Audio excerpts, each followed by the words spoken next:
Hey there, my name is Albert Wesley, and in this video, we'll be talking about toggling the state of an object with variables. So we'll be using the example I made for the level select video that has a main menu and 3 levels. We'll be starting with a simple mute and unmute toggle. So first we have to create an object and give it 2 animations, one for unmuted and the other one for muted. And then we just put that in scene and go to the event sheet.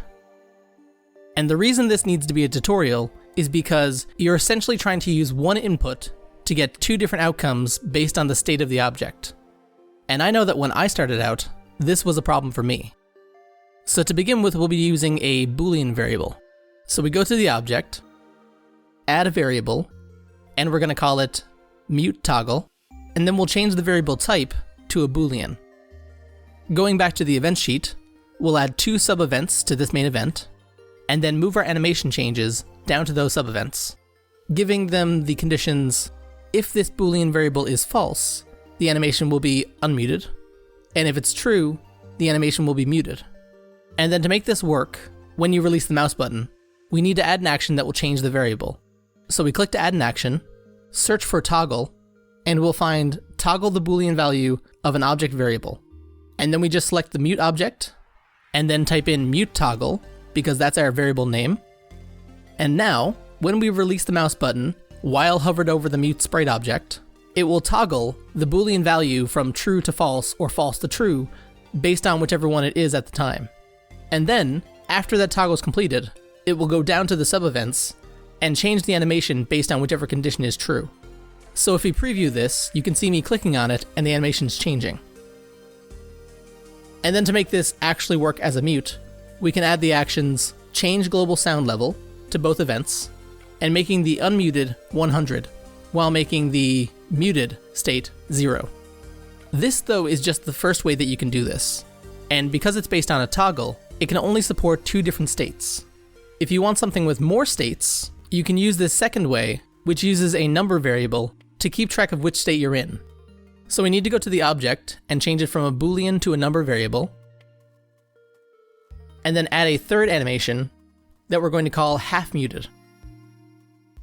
So we'll disable this original event for now, and with some editing magic, we have the sub-events for 100%, 50%, and 0 sound levels. So to begin with, we need to add an action like before to actually change the state. And in this case, we'll change the variable mute toggle by adding 1 to it, and then set the conditions to be when the mute toggle is 0, 1, or 2. So now when you click on the button, it will add 1 to it, which will move it down the list and change the volume. But if you left it this way, it would go on past 2 and go to 3, and then never work again. So we need to add another event with a condition greater than or equal to 3.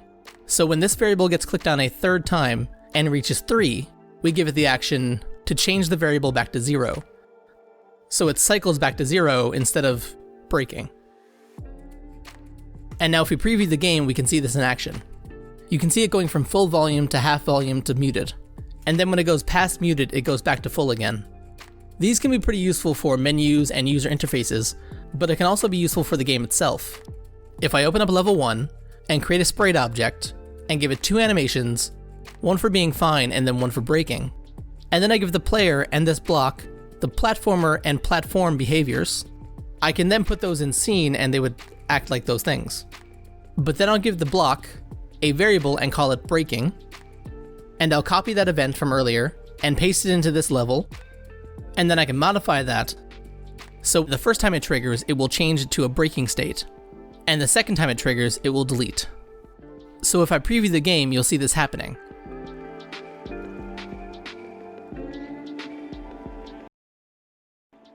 One last example for cycling. If I go to level 2 and add an object with a bunch of different rune animations, and give it a variable that I'm calling swap, and put a bunch of them in scene, then copy that cycling event over again, and modify it to make sense with this time cycling when it hits 6, because there are 6 different animations. I can create a game mechanic where you're cycling through images to create a combination to get through a puzzle in the game. but this has been a video on toggling the state of an object with a variable.